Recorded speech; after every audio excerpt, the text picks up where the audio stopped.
in seminary, I got into the habit of reading mysteries to fall asleep at night.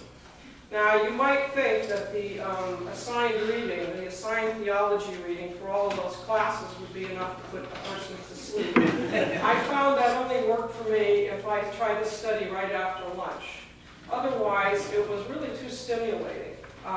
So I started reading these mysteries, not the scary ones that would give you nightmares and keep you up all night, but the ones they call cozies, which are kind of sweet, and they typically have a character who reappears in each installment solving a different case. Right now, I'm reading the newest book in the series about Chief Inspector Armand Gamache. He's a now retired head of homicide for the Quebec Provincial Police, but he's still out there investigating. He is someone who is tall and powerful but has brown eyes. He's strong but compassionate. He's that kind of character. And in each of the books, we learn that he has instructions for every one of his new agents.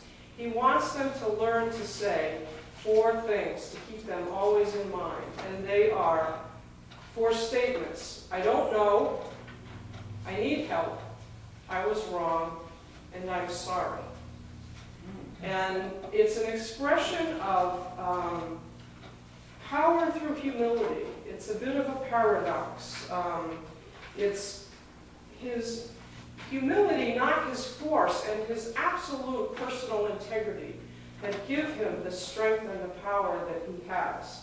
And so he's actually exercising power through what looks like the opposite of power. And I couldn't help thinking about that as I reflected this past week on the reading from the letter to the church at Philippi. It's the kind of power Paul lifts up in this. It actually is an ancient Christian hymn. And it's about Christ, about how Christ emptied himself, about how Christ became obedient even to death on the cross. Today, September 14th, is Holy Cross Day, a feast day in the church calendar. It's still the 14th Sunday after Pentecost, but it's also a day when we celebrate the cross. And this reading is one that we read not that long ago on Passion Sunday, but back then in Lent, we were concentrating on Jesus' suffering and his death. And this feast really lifts up the cross in celebration as a source of life, another paradox. Gamache is a kind of a silly example maybe, but this truth about Jesus and the cross is so unexpected, it's so unlikely, it is so paradoxical. It's hard to find the words to explain this, that what seems to be weakness is actually strength, that what seems to be death is actually life, that what seems to be a defeat is actually a victory, and what seems to be the end of a story is actually the beginning of a story that eventually includes us. The fictional Gamache, of course, never dies, no matter how threatened he is, because that would be the end of the series, and she's still making money on those books. But the real Jesus is an even better story. He dies, he rises again, and in doing that, he frees us from death forever. So Paul tells us that Jesus emptied himself. He became human. He humbled himself and became obedient even to the point of death. But what was he being obedient to? I think his power lay in his absolute faithfulness to the purpose of his life, his integrity, his faithfulness to the truth. He's not the kind of leader, certainly, his people were hoping for. They were hoping for a political leader that would reestablish Israel as a great nation and overthrow the unjust Roman rule. Well, he wasn't that guy. He gave them something even better. And the significance of this story is how it ends and begins in this death freely accepted. He didn't run from his destiny. He stood up to the powers that be, even when he realized the risk that that brought to him, and he knew where that story was going. So how does letting someone kill you demonstrate power? I think the point is that it was death freely accepted, that it wasn't that they took his life from him, that he gave his life really is the point. I give my life for the truth. And in dying, he overcomes death. And in some way, we're supposed to imitate this example. Paul says, be of the same mind, have the same love.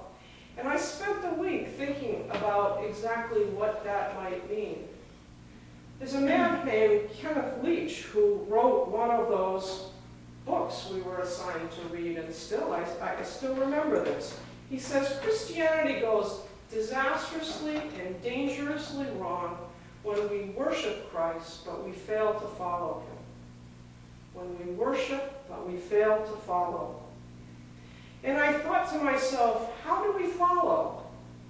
Of course, the first thing that came to mind is that Christians are still dying for the faith today in places like Iraq and other places. They're being terribly, brutally murdered, and there are other stories that you hear, and that fact is sobering. And we hold them in prayer. We mustn't forget them, but we still need to follow. We still need to find our own way to follow Jesus. We can't just say, okay, it turns out that being Christian is still risky, so we're okay, we're good. We need to look at our lives and see how we're following. Are we following? And I think that the point is to look at not just the cross, but the path that Jesus took to get to the cross. He didn't just go to Jerusalem and say, okay, here I am, crucify me. What he actually did was to put himself at risk throughout his public life by telling the truth as he saw it over and over and over again. He spoke out against the religious authorities. He told them that they put heavy burdens on the people by focusing on the details of religious observance, but they missed the big point of justice and mercy and faithfulness. He preached mercy as in today's parable about the slave who couldn't repay his debt. He comforted Mary and Martha. He comforted many who were suffering. He restored people to life and health. He worked signs and wonders, but it was never just to show off his power. It was always about bringing healing and comfort to people. He stood up for those who couldn't stand up for themselves. He stood up for the woman who anointed his feet just before his death. He stood up for people again and again. He didn't hesitate to speak out against those who would use their power wrongly. And this is what brought him to the attention of the authorities. And he didn't back down, even to the point of death. So, if suffering and death are the cost of integrity, well, then that's what we have to accept. And giving up the fear of consequences, we become free, as Jesus was free and freed us. So I think if we want to imitate Christ, we need to live a cross-shaped life. And what I think that means is we must be absolutely faithful to the gospel, to the good news. We must stand for the truth. And we must speak the truth every chance we get without concern for consequences. We also must stand up for those who suffer and do what we can to ease their suffering.